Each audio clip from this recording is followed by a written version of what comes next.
ঠিক আছে, আসুন আমরা সবাই চোখ বন্ধ করি, আমরা 1 মিনিট প্রার্থনা করি। প্রভু যিশু, যে বাক্য প্রভু আমরা এখন শুনবো প্রভু, তুমি আমাদের বুঝতে দয়া করো প্রভু।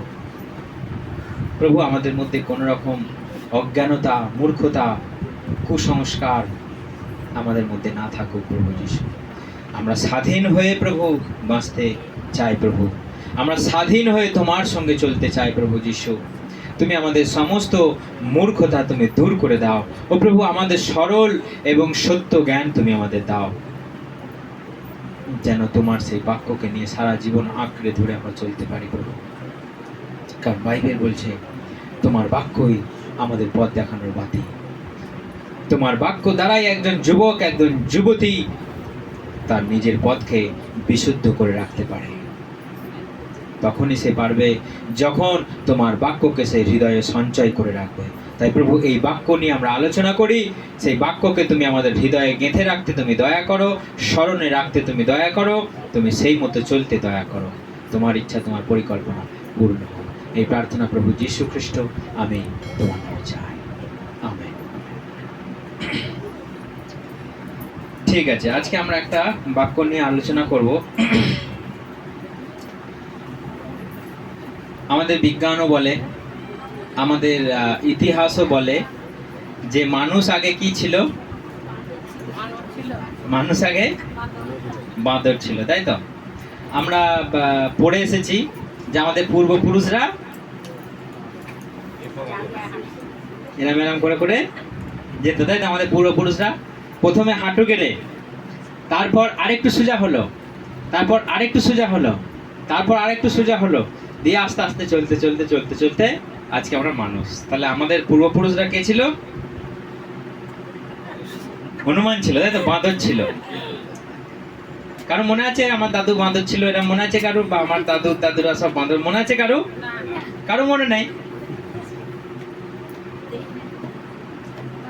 তাহলে আমরা পড়ে এসেছি যে আমাদের পূর্বপুরুষরা বাঁদর ছিল, হুপ হুপ করত, একটু একটু করে তারা মানুষ হয়েছে। কি মনে হয় এটার মধ্যে কতটা সত্য আছে?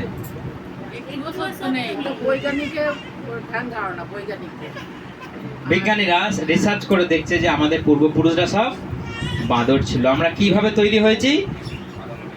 হ্যাঁ, সেটা তো আমাদের ধারণা। হ্যাঁ, না না, আমাদের বিজ্ঞানী অনুযায়ী, ইতিহাস অনুযায়ী, ভূগোল অনুযায়ী, জীবন বিজ্ঞান অনুযায়ী কেমন করে আমরা তৈরি হয়েছে মানুষ? আমরা বাঁদর ছিলাম, কেউ বলছে ব্যাঙাচি ছিলাম, কেউ বলছে নর্দমার কীট থেকে, নানা মুনি ননামত আমরা শুনে আসছি। জিরাফের গলাটা কেন লম্বা বলুন তো? জিরাফের গলাটা কি করে লম্বা হলো এরকম? সেটা তো আমরা জানি, কিন্তু বিজ্ঞান কি বলছে? জিরাফের জাতটা সবসময় ঘাড় বাড়িয়ে উঁচু উঁচু খাবার চেষ্টা করতো, উঁচু উঁচু ডালের কচি পাতা খাবার চেষ্টা করতো, উঁচু উঁচু উঁচু উঁচু ডাল। কালক্রমে বিবর্তনের ফলে জিরাফের গলাটা আজকে লম্বা হয়ে গেছে। তো আজকে আমরা অনেক কিছু শুনি, অনেক কিছু আমরা পড়ি, কিন্তু এগুলো কি অনেকটার মধ্যে এটা কি গ্রহণযোগ্য? শাস্ত্র এক কথা বলছে, বিজ্ঞান এক কথা বলছে। অনেকাংশে আমাদের শাস্ত্রের সঙ্গে বিজ্ঞানের সঙ্গে অনেক মিল আছে, অনেক মিল আছে, কিন্তু অনেকাংশে অনেক অমিলও আছে। সেই জন্য আজকে আমরা দেখব যে মানুষ কি সত্যি করেই বাঁদর ছিল? আমাদের পূর্বপুরুষরা কি সত্যি করেই বাঁদর ছিল, ল্যাজ ছিল? তাহলে এখনকার বাঁদরগুলো কেন একটাও মানুষ হচ্ছে না কোথাও? কোনো চিড়িয়াখানাতে কেউ দেখলাম না যে এটা বাঁদরটা ছিল, এ মানুষ হয়ে গেল, আজকে সমাজে ঘুরে বেড়াচ্ছে, ল্যাজটা ছোট হয়ে গেছে, এরকম তো আজকে দেখা যায় না। কিন্তু আমরা শুনে আসছি, আমরা সেই ইতিহাস না ভূগোলে দেখেছিলাম, প্রথম পেজেতেই ছিল 6টা না কটা বাঁদরের পর্যায় ছিল, একটু থেকে একটু, তারপর একটু, তারপর একটু, তারপর একটু মানুষ হয়ে গেল। কতটা অপমানজনক কথাবার্তা! আমাদের ঈশ্বরকে যদি বলে তুই শুয়োরের বাচ্চা, তাহলে কার অপমানটা হচ্ছে? হ্যাঁ, বাবার অপমানটা হচ্ছে, হচ্ছে না? আমি যদি কাউকে বলি শুয়োরের বাচ্চা, তাহলে আমি কি তাকে গালাগাল দিচ্ছি না তার বাবাকে গালাগাল দিচ্ছি? তার বাবা, আমরা কথাই কথাই তো বলি অনেক সময় গরুর বাচ্চা, ভেড়ার বাচ্চা, কুকুরের বাচ্চা বলি তো, কিন্তু তাকে, তার যতটা না গায়ে লাগবে তার বাবার অপমানটা বেশি হচ্ছে। তাহলে আমাদেরকে যদি কেউ বলা হয় যে আমরা বাঁদরের বাচ্চা ছিলাম, তাহলে কার অপমান হবে? আমরা কি আগে পূর্বপুরুষ বাঁদর ছিলাম সত্যি করেই? হ্যাঁ, কারো ল্যাজ ছিল? কারো ল্যাজও ছিল না, আর আমরা বাঁদরও ছিলাম না, আর আমাদের ল্যাজও ছিল না, আর আমরা গাছের ডালে ডালেও ঘুরে বেড়াতাম না, আর হুপ হুপও করতাম না। আমরা সৃষ্টির শুরু থেকেই মানুষ ছিলাম, সৃষ্টির শুরু থেকেই মানুষ ছিলাম। আমরা সবাই জানি তো যে কেমন করে ঈশ্বর মানুষ সৃষ্টি করলেন। হ্যাঁ, আমরা আরেকবার তাহলে এটা রিপিট করি। আদি পুস্তক বার করি আমরা 1:26। আদি পুস্তক 1:26। কার কাছে বাইবেল আছে ঝট করেছে পড়ুন।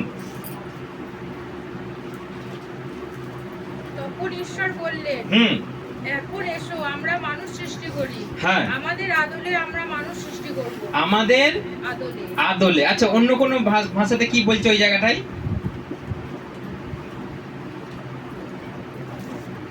ঈশ্বর বললেন, এসো আমরা মানুষ সৃষ্টি করি, তারা হোক আমাদের মতো, তারা যাবতীয় পশু।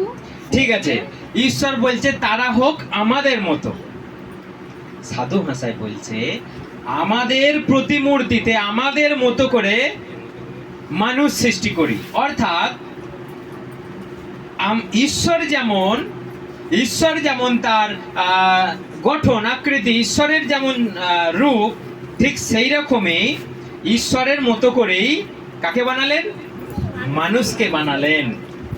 সেই জন্য আমরা আদি থেকে দেখে আসছি যে পৃথিবীর শুরু থেকে, সৃষ্টির শুরু থেকে আমরা দেখে আসছি যে ঈশ্বরের মতো করে মানুষ বানালেন। ঈশ্বর বাঁদরের মতো করে মানুষ বানায়নি, ঈশ্বর গরুর মতো করে মানুষ বানায়নি, ঈশ্বর গরিলার মতো করে মানুষ বানায়নি। হালেলুয়া। ঈশ্বর আমাদের পিতা যেরকম, ঠিক সেই রকমই তিনি বানালেন। আজকে আমরা বলে বসে থাকছি আমাদের বাঁদর ছিল আমাদের পূর্বপুরুষ।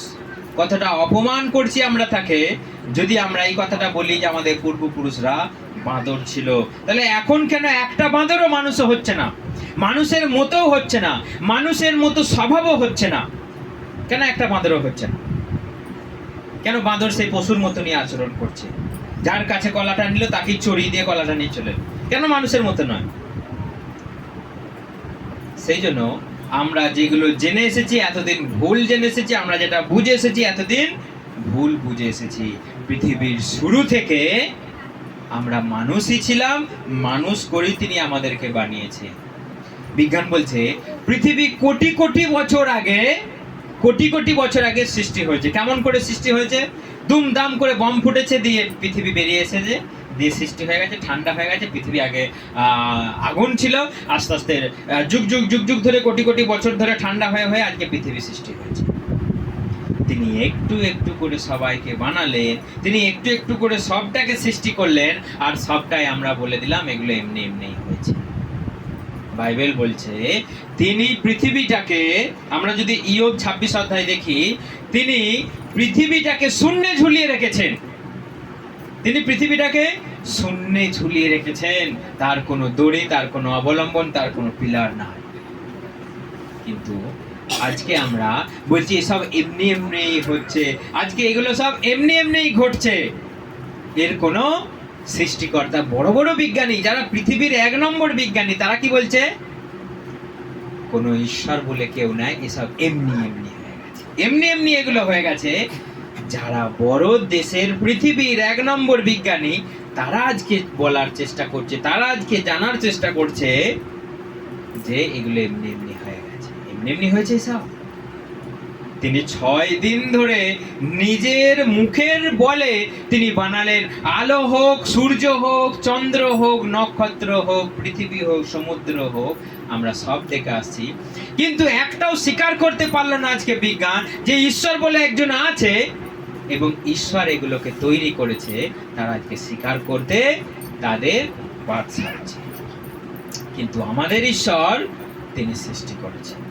আজকে পৃথিবীর, আমাদের শাস্ত্র অনুযায়ী পৃথিবীর বয়স কত জানেন?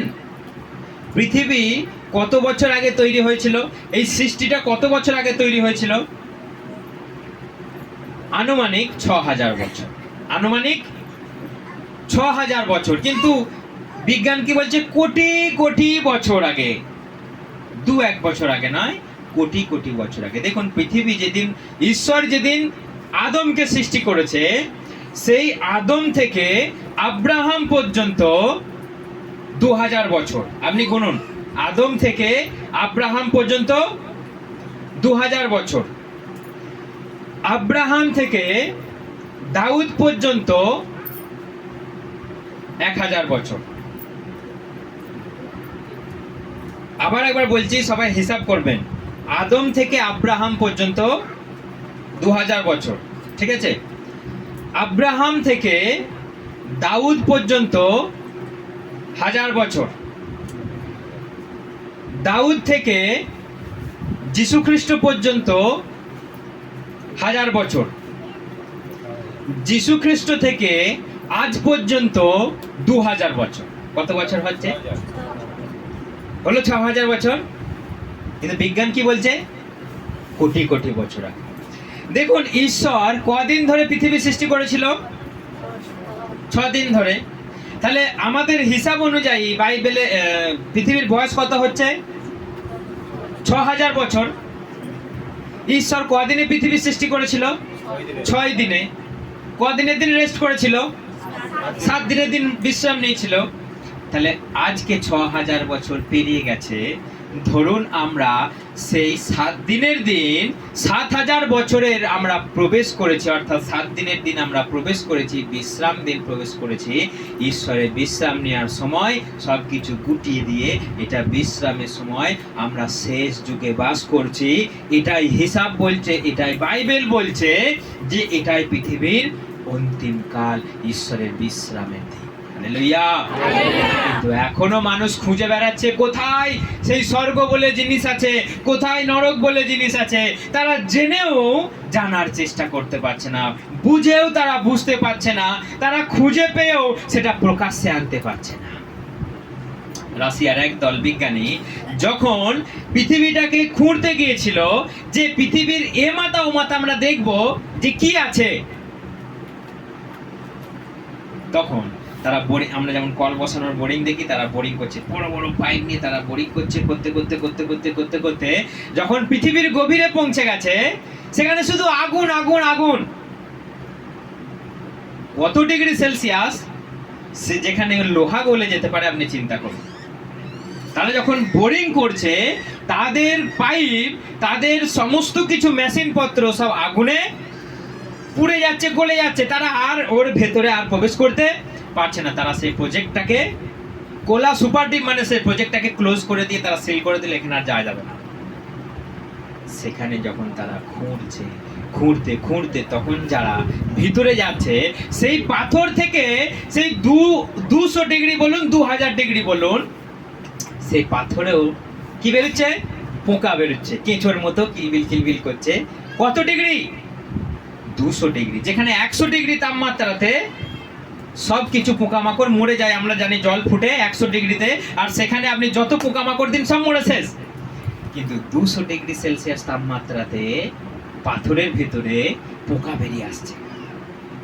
বাইবেল বলছে যে নরকের কীট কখনো মরে না, নরকের আগুন কখনো নেবে না। ঈশ্বর বলছে তুমি পারবে কি এই পৃথিবীকে পরিমাপ করতে? পারবে তুমি এই পৃথিবীটাকে তুলায় মাপতে? পারবে তুমি পৃথিবীটাকে এমাথা ওমাথা করতে?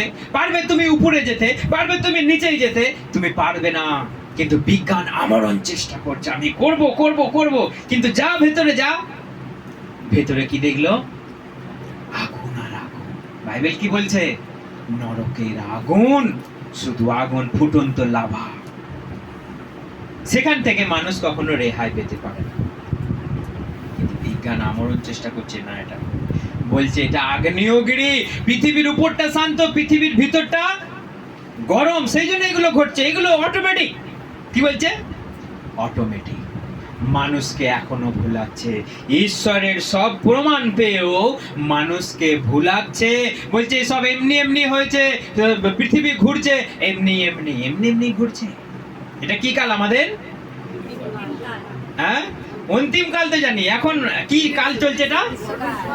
এবার বর্ষাকাল মানে এসে গেছে, আগত প্রায় বর্ষাকাল। এর আগে কি ছিল?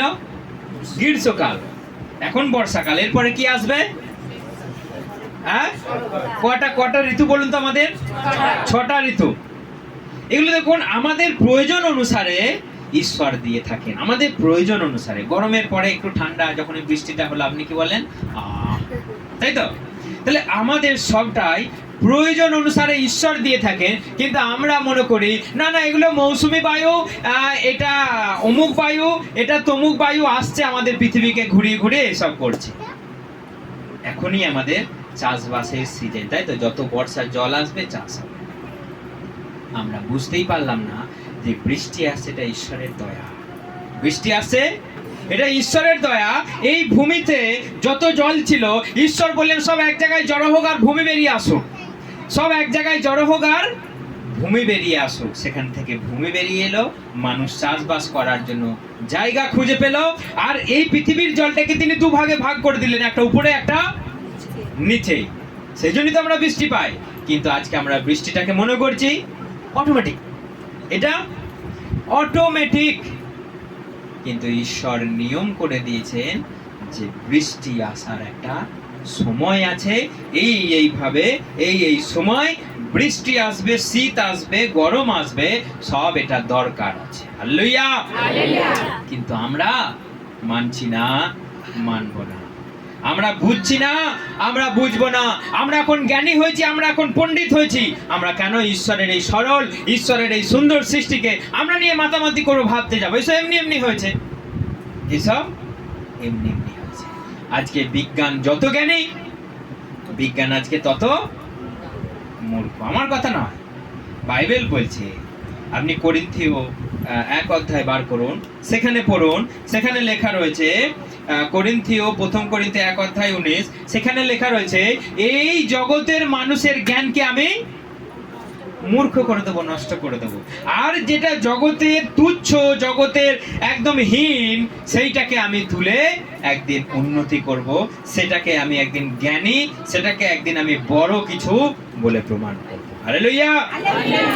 সেই জন্য আমাদেরকে চিন্তা করতে হবে যে বিজ্ঞান আমাদের দরকার আছে। বিজ্ঞানকে ঈশ্বর জ্ঞান দিয়েছে, বিজ্ঞানকে ঈশ্বর সৃষ্টি করেছে, বিজ্ঞান আমাদের প্রয়োজন আছে। বিজ্ঞান না থাকলে অনেক কিছু আমরা জানতে পারতাম না। আজকে আপনি জানেন যে বিজ্ঞানের দৌলতেই আমরা সূর্যের আশেপাশে ঘুরে বেড়াতে পারছি, এবং সূর্যের যে কাছের যে ছবি, সেটা আমরা সূর্যের যে কাছের ছবি সেটা আজকে আমরা দেখতে পাচ্ছি। এবং পৃথিবীর উপরে যে গ্যালাক্সি, পৃথিবীর উপরে যে গ্যালাক্সি, যে সাজানো রং বেরঙের, কোথায় দেখা যায় সেটা? উপরে। যত উপরে যাবেন আপনি দেখতে পাবেন। সেখানে গিয়ে, সেখানে ক্যামেরা গিয়ে ছবি তুলে আমাদেরকে পৃথিবীতে পাঠাচ্ছে যে কত সুন্দর। একটা বিজ্ঞানীরা একটা আবিষ্কার করেছে টেলিস্কোপ, যেটার নাম হচ্ছে জেমস টেলিস্কোপ। সেই টেলিস্কোপ একবারে পৃথিবীর উপরে চলে গেছে, যেটার কোনো মানে ধারণা করা যাবে না, এতটাই উপরে চলে গেছে। কিন্তু সেখানে গিয়ে কি দেখছে? শুধু রং বেরঙের সাজানো তারা। বাইবেল কি বলছে? যে স্বর্গরাজ্য এতটাই সুন্দর, এতটাই কালারফুল, যেটা মানুষ কখনো চোখে দেখেনি, মানুষ কখনো কল্পনায় ভাবেনি।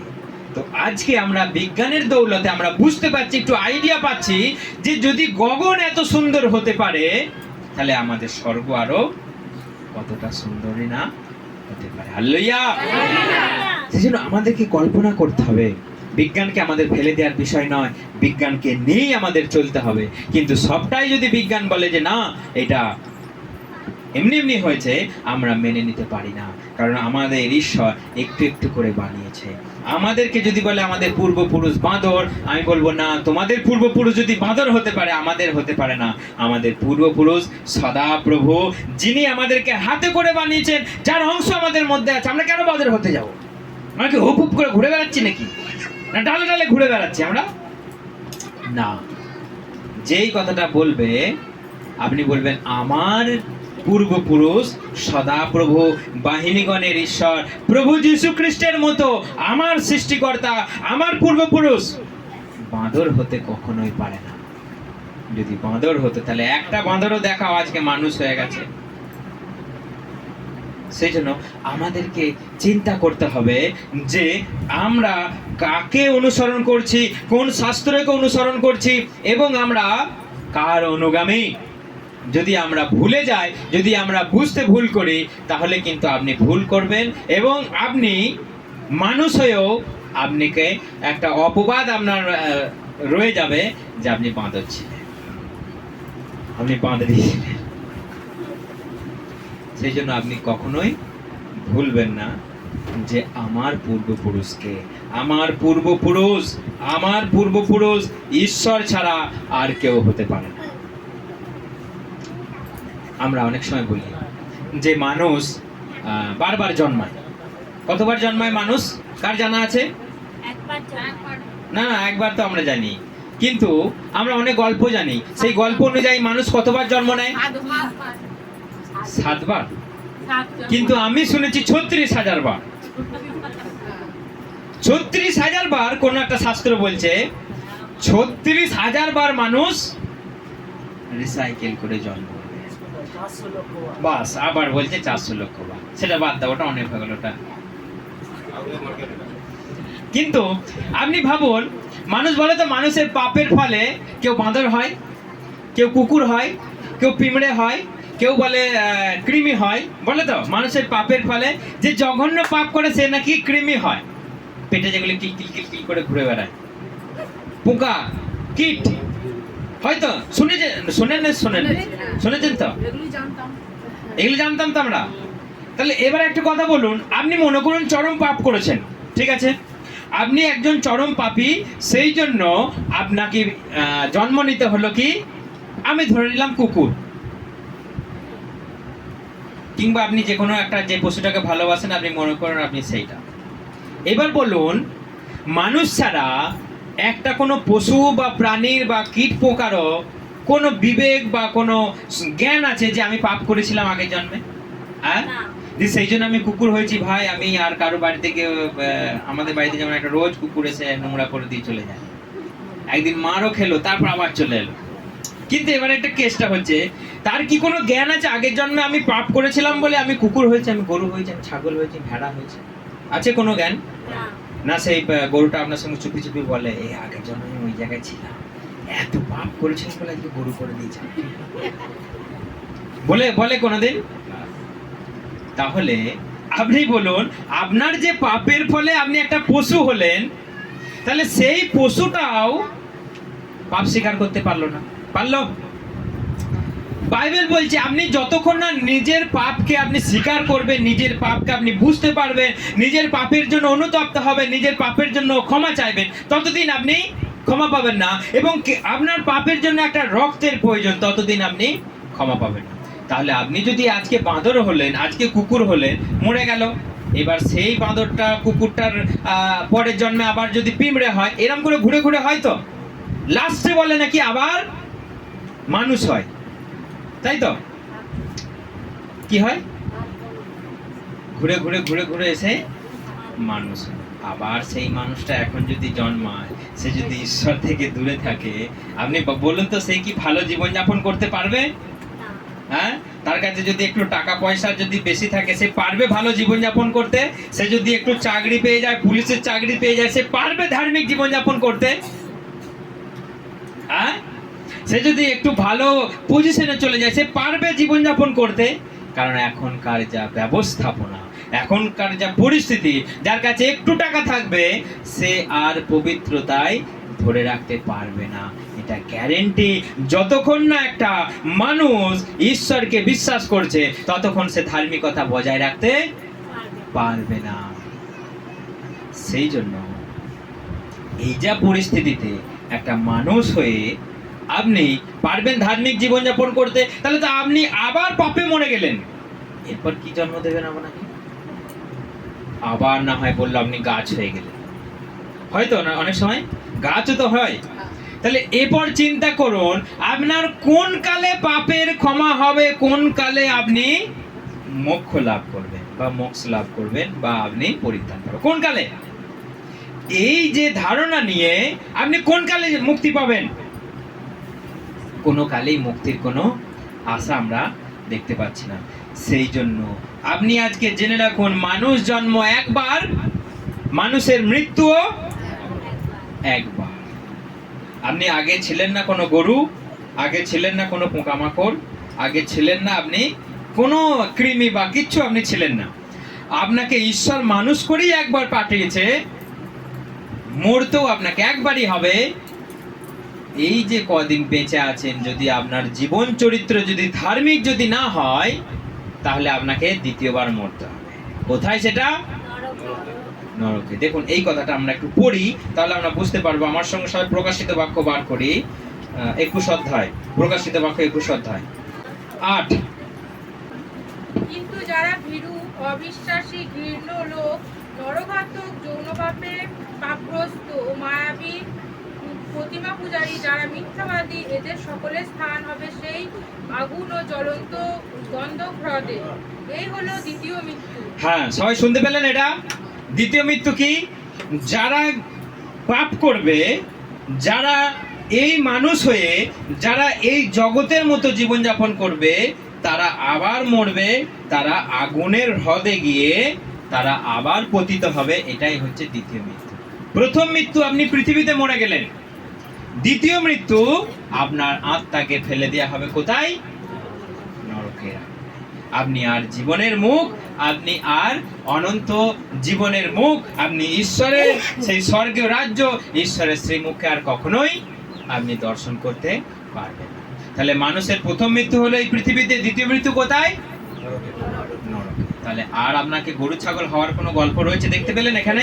বাইবেল বলছে যে আপনি এত পাপ করেছিলেন যে যারা ঘৃণার্হ, যারা নরঘাতক, যারা বেশ্যাগামী, যারা মায়াবী, যারা প্রতিমা পুজো, যারা মিথ্যাবাদী, সবাই হবে কৃমি, সবাই হবে ছাগল। লেখা আছে এখানে, লেখা আছে যারা এই ধরনের পাপ করবে তারা যাবে নরকের গুহাতে, নরকের আগুনের লাভাতে। এটাই হচ্ছে দ্বিতীয় মৃত্যু। Hallelujah, hallelujah, hallelujah. সেই জন্য যেখানে এই ধরনের মানুষের মধ্যে গোলযোগ আছে, মানুষের মধ্যে এই ধরনের মানুষ ভেবে থাকে যে আমি পাপ করবো, এর পরের জন্মে ভাই আমি ভালো জীবনযাপন করব, এর পরের জন্মে আমি উন্নতি করব, আমার শরীরের, আমার আত্মার, আমার জীবনে। তুমি কি করে বুঝবে তুমি কোথায় ছিলে, তুমি কি পাপ করেছো? তোমার কাছে সেই জ্ঞানটা আছে না? আমাদের কাছে সেই জ্ঞান কখনো থাকতে পারে না, আর সেই জ্ঞান নিয়ে আমরা কখনো জন্মাতেও পারি না। সেই জন্য আমরা যেই মানুষ আছি সেই মানুষই থাকবো, এবং এর পরের জন্ম আপনাকে বিচার করতে হবে এখানে, যে আপনি যদি সত্য পথে চলেন, আপনি যদি ধার্মিক পথে চলেন, আপনি যদি ঈশ্বরের মতো আচরণ করেন, আপনার ঠাঁই হবে স্বর্গে, আর না হলে আপনার ঠাঁই হবে নরকে, সেই 200 ডিগ্রি সেলসিয়াসে, যেখানে কীট পোকাও নড়াচড়া করে। হালেলুয়া। কীট পোকাও নড়াচড়া করে। বিজ্ঞানীদের চক্ষু চড়ক গাছ। কেন? যে এত ডিগ্রি সেলসিয়াসে পোকা বেঁচে থাকে নাকি? এটা আমার কথা না, এটা আপনি বিজ্ঞানীদের কথা। আপনি কি গুগলে গিয়ে সার্চ করবেন কোলা সুপার ডিপ বোরহোল, কি হয়েছিল সেখানে, কি ঘটনাটা ঘটেছিল। তারা যখনই খুঁড়তে খুঁড়তে যখনই তারা গভীরে গেছে, দেখতে পাচ্ছে এরকম আগুন, কান পেতে শুনছে শুধু চিৎকার চিৎকার। কান পেতে যখন তারা শুনছে, তারা যখনই গভীরে পৌঁছে গেছে, একটা আওয়াজ আসছে। কি আওয়াজ? তারা যখন শোনার চেষ্টা করছে, শুধু মানুষের চিৎকার। মনে করুন এখানে 1000টা লোক চিৎকার করছে, কেমন আওয়াজ হবে? আপনি যখন দেখবেন হাই স্কুলের পাশ দিয়ে যাবেন, একটা আওয়াজ পান না? কিন্তু কোনো শব্দ আপনি বুঝতে পারেন, সে একটা কলরব শুনতে পান, তাই তো?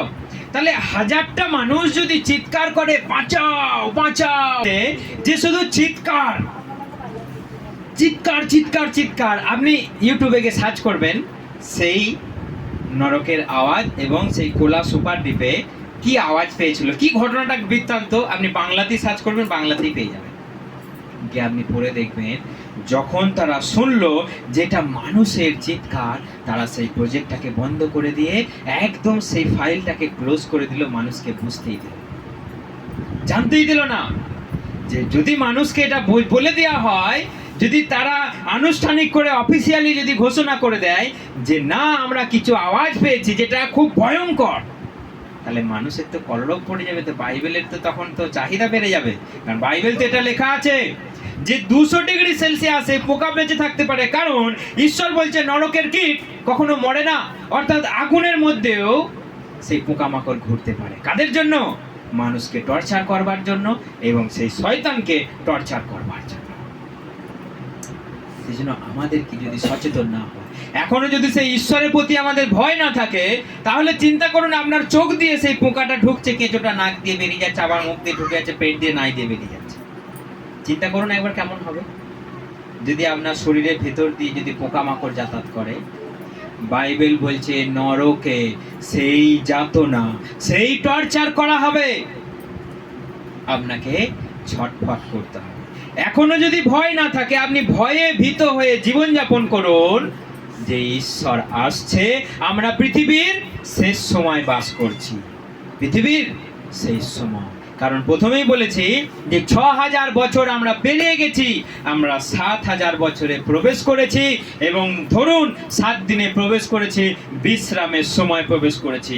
এখনো যদি পাপে থাকে, যদি এইটার সঙ্গে কারো যদি মিল থাকে, আপনি একবার চিন্তা করুন, যারা ভীরু, যারা অবিশ্বাসী, যারা ঘৃণার্হ, যারা নরঘাতক, যারা বেশ্যাগামী, যারা মায়াবী, যারা প্রতিমা পূজক, যারা মিথ্যাবাদী, তাদের সবাইকার জায়গা হবে জ্বলন্ত গন্ধকের প্রজ্বলিত হ্রদে।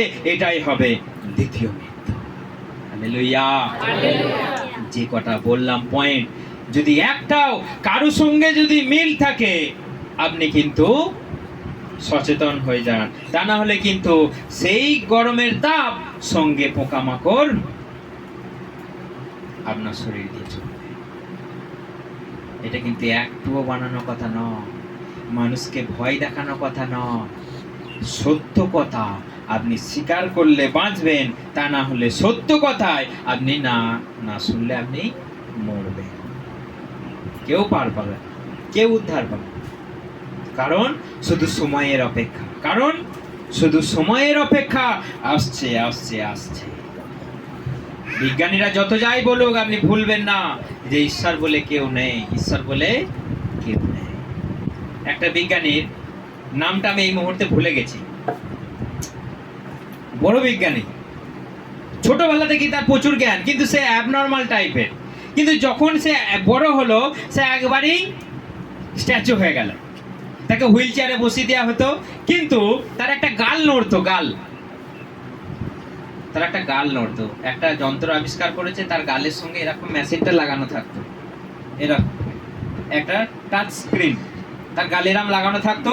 সে করে গালটা নড়াতো, সে কি বলতে চাইছে, গালের মানে কি ভাষা বলতে চাইছে, সেটা স্ক্রিনে উঠতো। চিন্তা করুন, বিজ্ঞানীর আবিষ্কার, সে যেটা বলতে চাইছে, সে কিন্তু স্ট্যাচু, হুইল চেয়ারে বসে আছে, শুধু তার চোখ মুখ কিচ্ছু মানে নড়ছে না, শুধু গালটা নড়ছে। মানে কি বলতে চাইছে, তার সামনে হাজার হাজার লোক বসে থাকতো। কার সামনে? সেই স্ট্যাচু যে হুইল চেয়ারে। আমি তার ছবিটাও দেখাতে পারি। না আইনস্টাইন নয়, আইনস্টাইন তো আগেকার, এটা তো রিসেন্ট মারা গেল। আমার নামটা পেটে আসছে, কিন্তু এইখান থেকে উঠছে না, এখানে আটকে গেছে নামটা। তো যখনই সে মুখটা নাড়াচ্ছে, সে স্ক্রিনে সে উঠে যাচ্ছে কি বলতে চাইছে। তাহলে এত পণ্ডিত সে বলছে ঈশ্বরই নাই। কি বলছে? সে নিজে মুখে বলছে ঈশ্বরই নাই, এসব এমনি হয়ে গেছে। বিজ্ঞান বলছে এসব এমনি হয়ে গেছে। তাহলে যে ঈশ্বর তাকে এত জ্ঞান দিল, যে ঈশ্বর তাকে এত শক্তি দিল, যে ঈশ্বর তাকে কথা বলা, মানুষের সঙ্গে কমিউনিকেশন করার জন্য একটা সুন্দর আবিষ্কার দিল, সেই নিজেই প্রমাণ করে দিল প্রমাণ করার চেষ্টা করলো যে ঈশ্বর নাই, এসব এমনি এই বিশ্ব ব্রহ্মাণ্ড, এই ইউনিভার্স অটোমেটিক এমনি এমনি হয়ে গেছে। তাহলে ঈশ্বরের কি দুঃখ হবে না? আমি এত সুন্দর করে কার্য করে আমি বানালাম, এত সুন্দর করে আমি সৃষ্টি করলাম, তোমরা আমার নাকের ডগ দিয়ে হুস করে প্লেন নিয়ে উড়ে চলে যাচ্ছ, তবু আমাকে স্বীকার করছো না। আমি যদি তোমার প্লেনটাকে একটু নড়িয়ে দিই, সেই জন্য আমার